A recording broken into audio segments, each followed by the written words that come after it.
Alright guys, hey, it's me again. So if you're watching this video, I'm assuming that you've already seen my whole dramatic video on how I failed the NAVLE. Yes, it's true, I did it and it sucked.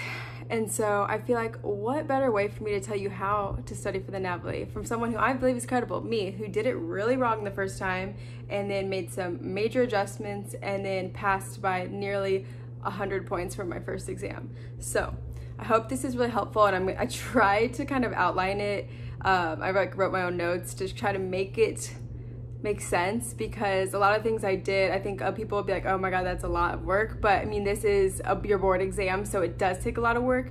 So I hope you guys find this helpful, and as a disclaimer, these are things I did for myself, and I acknowledge that everyone's learning styles are different, and I just needed to say that. So I don't want you guys to watch this video and then come back to me and be like, oh my god, I did everything you said and still failed the NAVLE, because stuff like that happens. Like, I just feel like this exam is silly, but I do want to just make this video to show you that I did make some major changes from the first time to the second time, and they may work for you and they may not work for you, but I just got to do something, right? So let's jump in. All right. Woo. So prior to making this video, I did an Instagram poll and asked, like, those of you that follow me, kind of what were your main questions, your specific questions about just the NAVLE in general. And I swear 98% of the questions revolved around, like, where do I start, how much time is adequate, all of that. And those are super, super valid questions, because I had the same questions myself. And then anytime I asked people, I didn't really get the best answers, because I really do think people that took the NAVLE, it was either so far like gone, or they just like blocked it out of their memory, because it was bad times for everyone. But I don't blame them, because it's a time no one wants to relive again. And yeah, I'm not gonna ramble about that. But yeah, so I didn't get the best answers for those questions, so that's why I wanted to kind of go over this as the first point on studying for the NAVLE, because it's all about time management. So, like, where do you start? How much time is adequate? It's gonna vary for everyone, but I can definitely say that from the first time I took my exam, so I think I invested in a vet prep subscription, and that was in June or July-ish. And then my exam was the first week of December. So that gave me like 5 to 6 months of study time. And for me, that was what I was most comfortable with when I was starting out my studying journey, because I was like, oh my gosh, I need like all the time in the world. And for someone, I feel like I'm like a slower learner. It takes me a bit more time to digest material and go through it. That was what I felt most comfortable with. Now, granted, there's a bunch of geniuses in this profession, and I'm sure you are one watching this. But a lot of people don't need as much time, and and a lot of people retain stuff better. So I do also think that 3 months is very, very adequate study time as well, because most of you are probably in clinics too. So not only are you like learning different diseases and retaining information on the clinic floor, but you're having this time to also study on your own. So I think that's really important, because I kind of did both actually. So I did the 6 months for my first exam, failed the NAVLE. And then from that point to my next exam, I had probably 3 to 4 months. It really would have been 3 months without coronavirus, but it kept getting rescheduled. So probably 3.5 to 4 months was like the next kind of chunk of time I had. And yes, granted, I know that I can't necessarily count that as only 3 months time, because, you know, I had the 6 months prior of studying, but I definitely can say that doing 6 or 3 months is sufficient time. It just kind of depends on what you're most comfortable with. So my advice is, if you want to be the safest, just try to study 6 months out. But if you kind of are someone that just retains information, or you're just like, nah, I'm not going to study 6 months in advance, do the 3 months. Just do the 3 months. But yeah, other than kind of how much time is needed, I think the most important thing next is kind of like, where do I start? So it's really overwhelming when you think about being a veterinarian and having to know all the diseases of all the animals we learned in the last 4 years or 5 years, 6 years. I know other people internationally are watching this as well. So just all of our like schooling is overwhelming to think about now, and it's going to encompass one exam. But that's why I think having a nice schedule for yourself is going to be crucial. So if you invest in one of the prep courses, Vet Prep or Zuku, they both have calendars that break it down for 6 or 3 months, I believe. And they break it down into what species to study that week, like practice questions, lectures, videos, all that. And so I think that's really, really helpful. So if you have invested in one of those programs, I would suggest like using that as like your sole way of studying, like scheduler, or using it as a blueprint. So I did, the first time around, I did actually, like, for, you know, a good month or like month and a half, use it as like my schedule, and it was really helpful. But then, you know, when I got back into clinics, because I started off my clinics abroad in Africa, so I had a pretty good schedule to like study. But then once I was back on the clinic floor at my school, it was like very overwhelming. And so, you know, I would kind of make excuses for myself and be like, oh, I'll study, you know, 2 more extra power pages tomorrow. But then tomorrow, you know, I have like 4 extra cases and stay late till like 11 p.m. and it was just way too much. So I would like keep pushing things off and off and off and off, and it was just like very overwhelming. But on the contrary to that, it's okay though. It's okay. You don't need to drive yourself crazy with the schedule, but you need to find some way to be disciplined and like make sure you're getting through that material in a week. So let's say like you're doing canine one week, like if you're pushing some of it back, just make sure by the end of the week you've done it all of what they said you should do. Because I think that'll be really helpful. You got to keep yourself accountable for this exam, because trust me, you don't want to take it again. So if you're investing in a prep course, I recommend that's kind of the way you go. If you aren't going to invest in a prep course, that's okay too. I definitely still think it's doable to pass. Later in this video, I kind of reveal the biggest thing I think that really helps me kind of encompass a good amount of diseases revolving the big 4 species, which are what's primarily on the exam. And I think that's another way you can kind of break it down. So I made this template for you guys, I'll talk about it later, that kind of goes through a lot of the diseases that you're going to see on the exam. And so if you do that and you don't invest in a prep course that has a calendar, I would recommend like breaking up the amount of diseases to like days till your exam. So you'd be like, okay, I need to do like 5 equine diseases a day, or I need to do like 2 canine diseases a day. It doesn't really make sense right now when I'm saying it, but you'll see. I promise it's gonna make sense later. But I just want to give an option for those of you that aren't gonna, like, that can't, or, you know, don't feel like investing in one of the prep courses, because I know they can be pricey. But I just want to reassure you there is a way for you to pass as well. Just, you got to find a schedule that works for you in a way that you're going to encompass the material, and it's all going to be fine. So just to summarize, time management, I do think 3 or 6 months is an adequate time to kind of get that knowledge under your belt, because like I said, majority of you are going to be in clinics as well. So you're like, you're absorbing information there. You're going to absorb information from your own study time. So I think it's going to be okay. Don't worry. And then just you're staying on a routine schedule, whether that's one that's already made for you or one that you make for yourself. Just make sure you're really, really adamant about that. I promise you. I did it the second time and it really helped. Okay, so for my second piece of advice that we're going to dive into is getting through all the material. You're just not going to, I'm sorry. I'm really sorry to say that. And if you do, then you probably don't need to be watching this video. But I'm here to reassure you, you don't have to get through all the material, okay? Like, you don't need to know everything under the sun for dogs, cats, cows, goats, sheep, turtles, rabbits, chinchillas, fish, dolphins, whatever. There's some weird things on the exam, but getting through all the material, you're just not going to do that. I'm sorry. And if I just made you mad saying that, make that fuel you to try to get it done, try to get through all of it. But I just, first and foremost, just wanted to say the likelihood is probably slim, and that's all right. And so that gets me to a kind of strategy I think you guys should all implement. And this is something I did not do the first time, and it bit me in the booty hard. And so that would be, so talking about getting through all the material, the majority, not the majority, a good amount of the questions on the NAVLE that will make up your score involve dogs, cats, cows, and horses. And so that being said, I think when you're focusing on what material to study, those are the big 4 that you should focus on, okay? And if you have invested in a prep course and you're going to use their calendars, they kind of already lay it out like that. So I just kind of went back and looked through my vet prep calendar for like, I just looked at the 3-month calendar, and they did a really good job of kind of focusing on those big four, like those 4 species, and then they add a week of like pigs and stuff like that, or exotics, just kind of break it up. But I really think utilizing your time to really focus on those big 4 is going to be super helpful, because if those make up a good amount of the questions, and if you can, you know, have a good knowledge base on those species, you're going to be okay.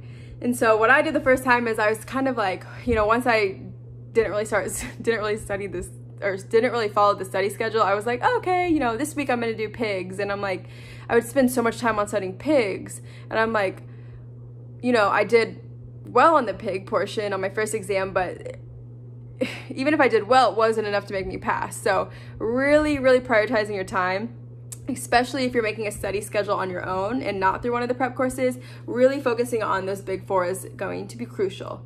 And that brings me to a really cool thing that I did the second time, and I bet you people already do this and I'm just late to the game like usual.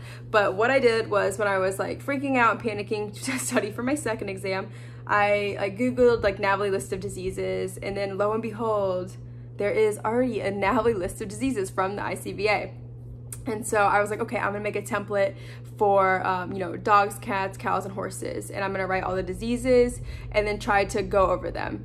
And I really, really, really think this was super helpful, because not only did it give me kind of a way to keep myself accountable for studying those diseases, because my thought process was, oh, if I can get through a majority of these diseases, then I kind of know what's going to be on the exam. And I do feel like that was pretty true the second time. I mean, they still throw some wild cards at you, and you're like, but I do think it was really helpful, because it kind of allowed me to just kind of see what I needed to study more on and all that. And not to confuse you more, but I did do this method of the template I made in conjunction with my like vet prep calendar. So for example, let's say, you know, this day I had to, it was like my equine week on the vet prep calendar, and it was like study 2 power pages and 2 power lectures.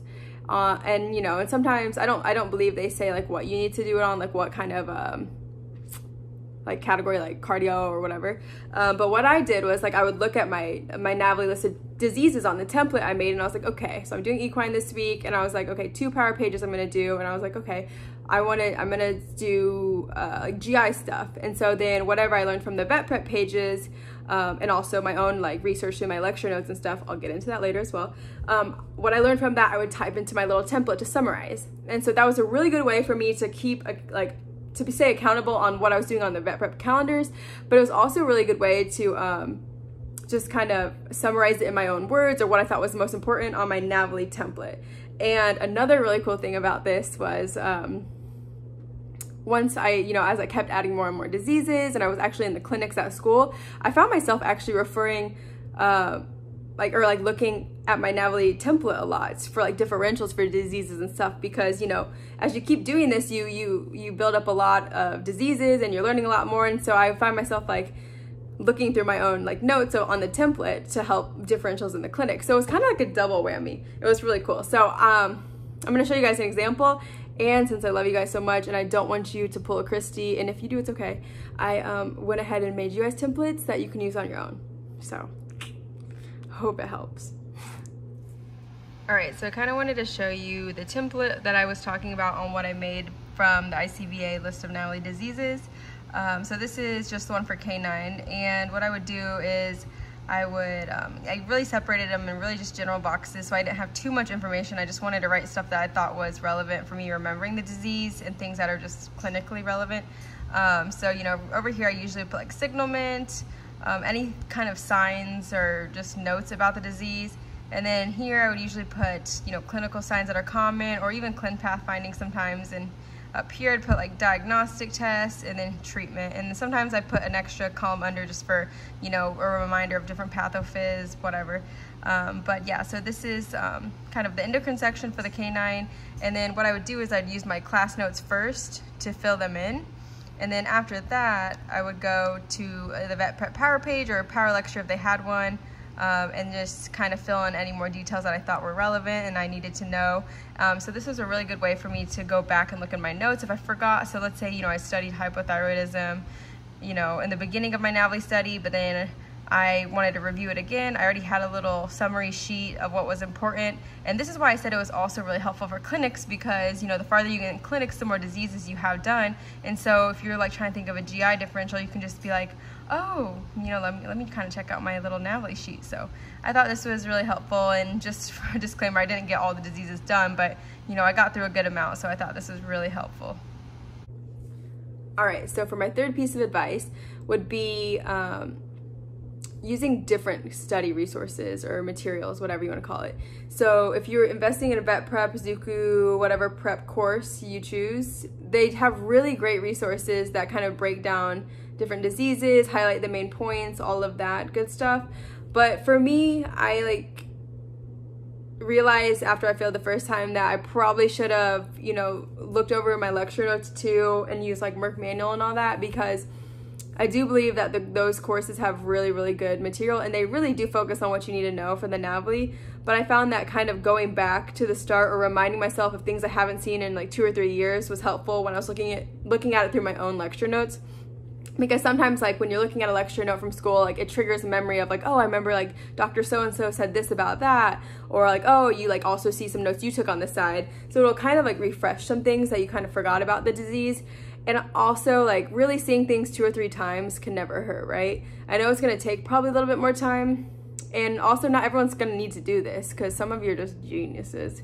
But for me, it really helped me seeing the material 2 or 3 different times in different formats, whether that be my lecture where I looked it up in a textbook, looked it up on Merck Manual, you know, in my Merck Manual little guide, or actually like on the site. So I think kind of starting with your old lecture notes or another resource and reading about it, and then kind of not double checking, but kind of reading the other prep courses stuff too, like gives you double the amount of exposure. And then yeah, I just really think that was really helpful for me the second time, because the first time I literally only used the prep material. I don't even think I looked at my lecture notes once. So, and you know, some of you might just look at the vet prep or Zuku material because it is good stuff and you'll be fine. But for me, if you kind of relate more to like me as a learner, like just kind of needs, you know, more time, needs more resources, needs to see it like a couple times, like that's what I would recommend doing. Because a lot of times like your lecture notes would be kind of different from, you know, vet prep or Zuku. Like every clinician has, you know, different opinions too, or thinks things are different, like, are more important. So I always like that seeing it in different kind of ways is helpful, because, you know, as much as we love our clinicians at school, and I know that they all, you know, teach us the basics of what we need to know, sometimes like they think certain aspects are more important, and, you know, the NAVLE may not. So I don't know if that makes sense, but yeah, so I'd recommend just using different study resources when you're looking up these diseases, because it's just gonna help you. Okay, so fourth piece of advice this is gonna be really specific to those in clinics, is how to utilize your time when studying. And so it can be very overwhelming, and this is what I struggled with. It can be so overwhelming when you are trying to follow this study calendar that you either have from one of the prep courses or you made, and also trying to get everything you need to get done for clinics as well. And so what I did the second time when I was studying is I was like, okay, how can I maximize my time without wanting to pull my hair out and cry more? And so I found that, you know, if I was, you know, for example, if my vet prep calendar had like canine one week and, you know, equine the next week, well, if I was already, you know, on a large animal block that time, I would like switch the weeks kind of. So horses would be that week and I was already on a large animal block. And then, you know, if it said I needed to review like 2 power pages or 2 power lectures, and, you know, I had a certain case coming the next morning, I would try to study the power pages or power lectures that were kind of similar to the case I was studying. So not only did it help me just review more diseases, but it kind of helped me prepare for the next case. And so that won't always be helpful, and it won't always be true with whatever rotation you're on, but I would say you could always tweak your study schedule in a way so that it's kind of, sorry, I had a brain fart, but so it kind of helps complement the rotation you're on. So I thought that was really helpful for myself when I was doing that. And so another thing you can do is if you're about to go on a new rotation and you have some extra time is to, well, you're not gonna have extra time ever in vet school, but you know, if you're about to go on a new rotation, let's say you just came off a large animal rotation, you're going on a small animal rotation, is, you know, utilizing that time to review things for your next rotation. And yeah, that's kind of confusing and everyone's schedule is different, but if you have the opportunity to do that, it's helpful. I found that I could actually do that maybe like more so when I was on externships. And so, you know, when I was on an externship doing like shelter medicine, it was very like low-key and awesome, very chill. And so I think the next rotation I had after that one was small animal internal medicine. So I either tweaked my study schedule a little bit to kind of study more canine and feline, or it was already on there and I would just try to pick disease process that I would maybe see in the clinic. So I thought that was really helpful. Just trying to anticipate maybe your next rotation. Not only will it help you prepare for that next rotation, but it also lets you knock out more diseases as well. So that's kind of some tips I have for maximizing your time if you're in the clinics, because I know it's stressful and I know it's hard, but you can definitely do it. Oh, and then another, sorry, this is like me being so crazy and rambling, but another opportunity you could have when you're on a certain rotation, and if you're gonna utilize like the template, the NAVLE disease template that I made, let's say, you know, you have to study up on, I'm trying to think of something like some GI disease for one of your patients, and you have to, you know, look up all these differentials. And I don't know how intensive your guys' school is for like soaping and doing paperwork, but ours was very intense. And so we had to write like a lot of stuff all the time. But, you know, I would utilize that time when I was looking up different differentials for my patient. And I would kind of, once I was researching that, I would add those on my NAVLE disease list. So it was like, work smarter, not harder. And I hope that makes sense, because I know I just rambled a lot on this section, but just want to give you some little tidbits of things I did to maximize my time, because it really is hard when you're being asked to do so much, but just do your best and it'll be okay. Okay, so the next part I want to talk about is testing your knowledge. This is super important because you kind of want to see where you stand before you take the actual exam, because if you don't, that's a little risky. But yes, so if you do one of the prep courses, they have practice questions and practice exams, and those are super helpful. What I do want to say is do not allow those to be the only things you use. So this is really kind of where I think it really went downhill for me, and I know I probably said that in every section, but this is really it, is I would utilize the vet prep questions as my like sole resource. Like, yeah, I would look at the lectures and power pages and all that, but I would kind of test my understanding and retention based on the practice questions. And so what was happening was I was doing these practice questions all the time, and you know, over time you start memorizing the questions, and or memorizing a similar question that had a similar answer, or you know, disease topic, whatever. And that's bad, because you're memorizing the question and the answer, you're not really understanding the concept. So I found that was really, really detrimental to me, because that's all I really did. I feel like all I did was the practice questions, because I was like, oh my gosh, you know, I'm getting, you know, this percent on this test, or this percent on the questions, and I'm getting through so many questions, so that means I'm prepared, and that does not mean you're prepared, let me tell you. I'd say use these questions as they recommend in your schedule, but also as a way to like later test your knowledge after you've really reviewed the information from their resources and your own resources. Because if you're only using that, you're really gonna find yourself, you're like doing pattern recognition in the wrong way. So that's the first thing I wanted to mention. The second thing is both prep courses or whatever have practice exams you can use, and I do strongly recommend doing a good amount of those before your exam, because anything you can do to simulate something that's similar to the NAVLE is going to be helpful, because yeah, the exams allow you to, you know, watch your time, see how long it's taking you to answer one question, read the question thoroughly or not read the question thoroughly. Like, there's different strategies that are involved. Like, sometimes you just need to read the question that's being asked before the whole prompt, because what they're really asking you, you don't really need to read the whole prompt. So those are like other little strategies and stuff you can use when you're taking the exams, because it's just overwhelming. So you really want to practice emulating that scenario you will be in whenever you take the real NAVLE. So I recommend doing those practice exams, because they're going to be really helpful. But the practice exam that I think is the most helpful for you guys, and I did for my first and second attempt was the ICVA NAVLE practice exams. So those are the ones you pay $50 for.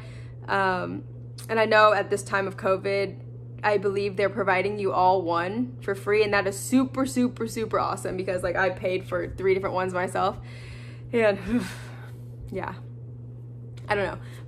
But these tests are awesome because I believe they're old NAVLE questions. And so, you know, the vet prep courses, or vet prep and Zuku, they kind of have their own way of writing questions, and it's great. But it's nice to see that these old NAVLE exams are kind of structured on how you will be asked things. And take that with a grain of salt, because I mean, it could change. But I found these helpful because they were old NAVLE exams and questions. So it allowed you to take the exam in a certain amount of time. And then at the end of the exam, they give you a score range of what they predicted you would be in. And so here's my little story on that. The first time I took the exam, I was like staying at someone's house during an externship, and I was kind of not taking it seriously.